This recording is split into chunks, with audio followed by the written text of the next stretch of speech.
Bom, e o Brasil Macro Special Report, uma pesquisa feita pelo Santander, tem registrado uma queda no índice da miséria desde 2022, olhando para o nosso país, é claro.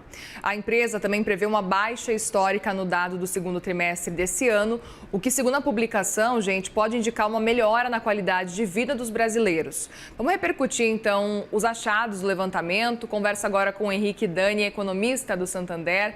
Bem-vindo aqui, Henrique. Obrigada por conversar com a gente no Money. Uma boa tarde para você.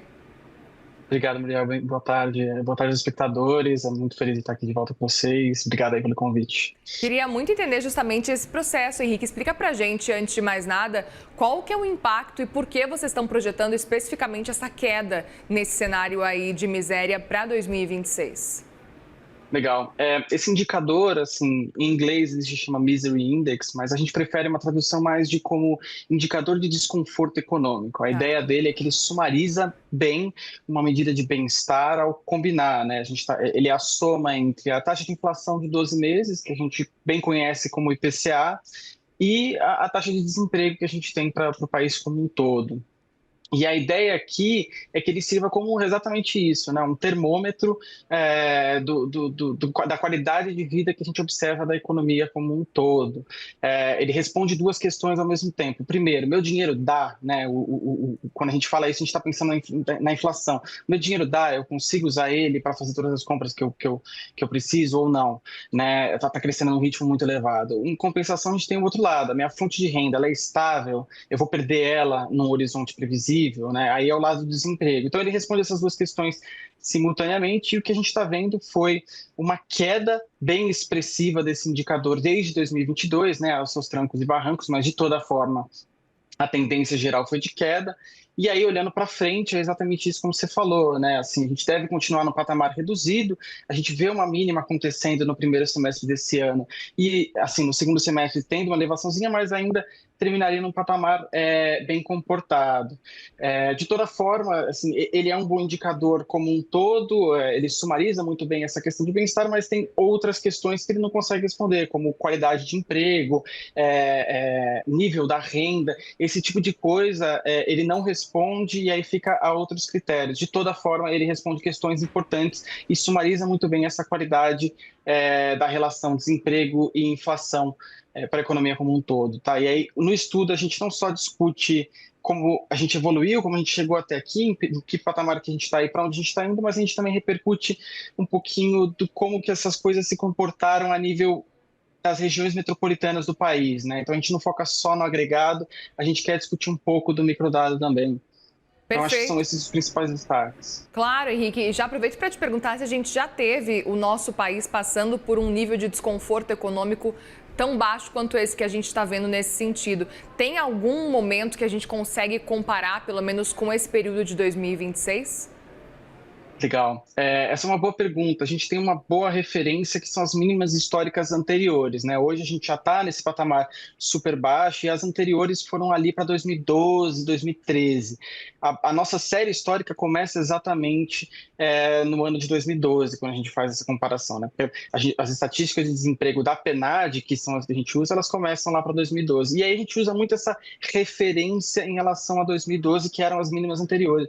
E aí, o legal de olhar nos dados regionais é exatamente encontrar que a gente está hoje, para várias dessas regiões metropolitanas, em patamares inferiores a essas mínimas de 2012. Tá? Então, a gente está num patamar super resiliente e boa parte disso que a gente encontra no estudo veio de um lado da melhora de inflação, né? Quando a gente fala do cenário de inflação, a gente está numa tendência hoje um pouco mais baixista, e do outro lado, mas majoritariamente que explica a maior parte do movimento, é do lado do mercado de trabalho, é do lado do desemprego. Tá? Então, quando a gente fala dessa melhora generalizada que a gente teve nos últimos anos, muito disso foi puxado pelo mercado de trabalho, pela resiliência que a gente vem observando no mercado de trabalho recentemente. Acho que isso responde aí a sua pergunta. Responde super. Outro ponto também, olhando para o levantamento especificamente, a gente percebe que esse índice pode voltar a subir levemente nesse fim de ano de 2026. Queria entender a sua avaliação diante desse cenário, se esse movimento estaria mais ligado especificamente à inflação, uma alta no desemprego, como é que você enxerga, ou até talvez um cenário que envolve eleição, que deixa tudo ainda muito mais instável? Vamos lá. Quando a gente fala, projetando um pouco do índice, né, a gente deve chegar nessas mínimas históricas ainda no primeiro semestre desse ano, de Tá. cerca de 9%, para subir um pouquinho para 9,5%, 10% até o final do ano. Esse é o nosso cenário base, e aí a gente está usando exatamente as nossas projeções de desemprego e de inflação para projetar isso.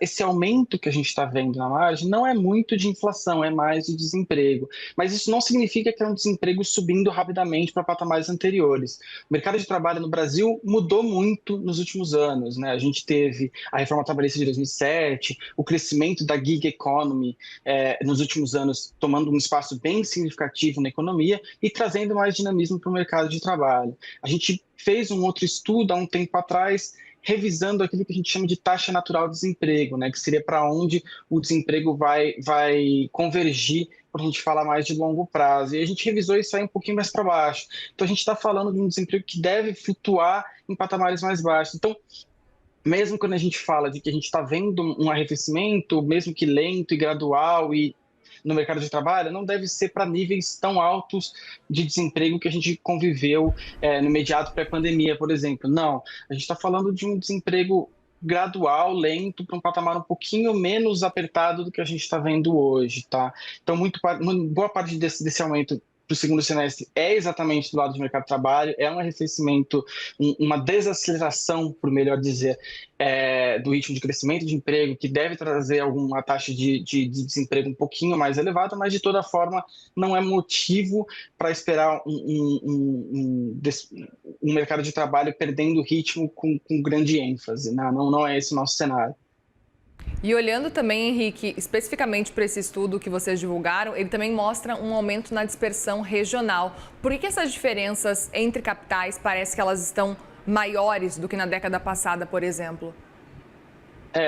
Como eu falei, assim, nos últimos 10, 15 anos, a gente teve uma mudança bem significativa daquilo que representa o próprio país, né? Então, quando a gente pensa entre regiões, a gente está pensando que sim, de fato, aumentou a dispersão desse nível de desconforto econômico entre regiões, e a gente não viu isso acontecendo muito do lado da inflação. A gente vê isso mais acontecendo do lado do mercado de trabalho, do lado do desemprego.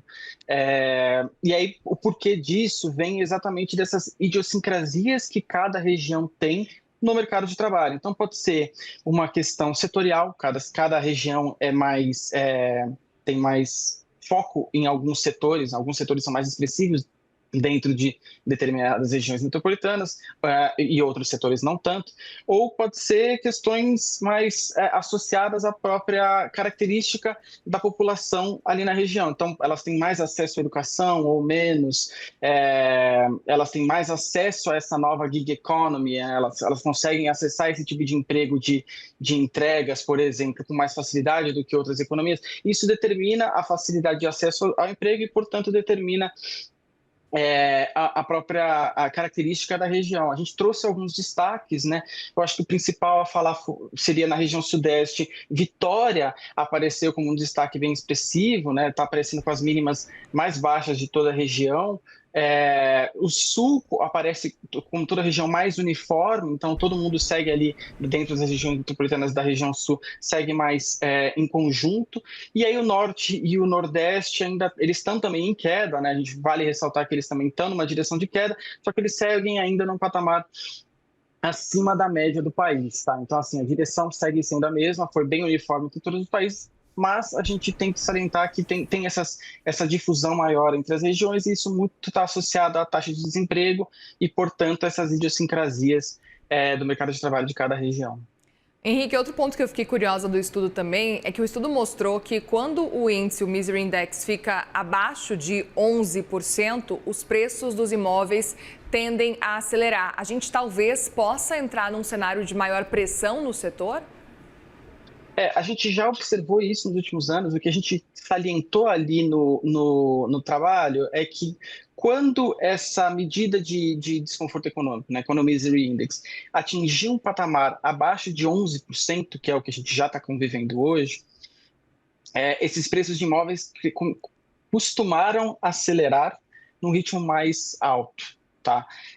A gente tem algum cuidado em falar nessa relação causal, porque causalidade é uma questão difícil de identificar em economia, mas essa relação estatística que a gente vê, essa correlação entre as duas coisas acontecendo, realmente ela se observa. Então a gente encontra isso e aí quando a gente consegue esses níveis regionais, a gente exatamente identifica isso com mais clareza. Vou te dar um exemplo, né? Voltando para o destaque anterior, que foi Vitória, por exemplo, na região sudeste, os níveis de preços de imóveis lá estavam crescendo num ritmo mais acelerado. Aí a gente tem esse cuidado de falar nessa relação causal, porque qual que é a minha preocupação? Eu não consigo dizer que o que está causando, com o estudo que eu fiz, não consigo dizer que o que está causando a aceleração de imóveis é exatamente esse índice de desconforto num patamar mais baixo. O que eu consigo dizer é que a relação está ali. Aí cabe mais a pesquisa futura, principalmente mais microeconômica, tentar identificar qual que é o caminho de causalidade, né? Porque, por exemplo, eu posso tanto contar a história de que as pessoas estão tendo mais acesso hoje a compras de imóveis, porque elas estão com um desemprego mais baixo, a combinação inflação e desemprego está num patamar mais baixo, quanto eu posso falar que não, na verdade, a gente conseguiu esses patamares mais baixos de desemprego nessas regiões porque houve uma migração de indivíduos para lá e essa migração de indivíduos que causou a pressão no crescimento dos preços de imóveis. Então, assim, eu não consigo estabelecer esse link causal, mas a relação estatística está ali. Então, a gente gosta de salientar que, olha, enquanto esse patamar ficar mais estável, nesse patamar mais baixo de índice de desconforto, muito provavelmente a gente vai continuar vendo um ritmo de crescimento de preços de imóveis mais elevado nas regiões que foram caracterizadas pelos melhores índices de desconforto. Muito bem, Henrique Dani, economista do Santander, obrigada mais uma vez pela conversa e volte mais vezes aqui, por favor. Obrigado, Muriel. Obrigado, espectadores. Até a próxima. Até, uma boa tarde.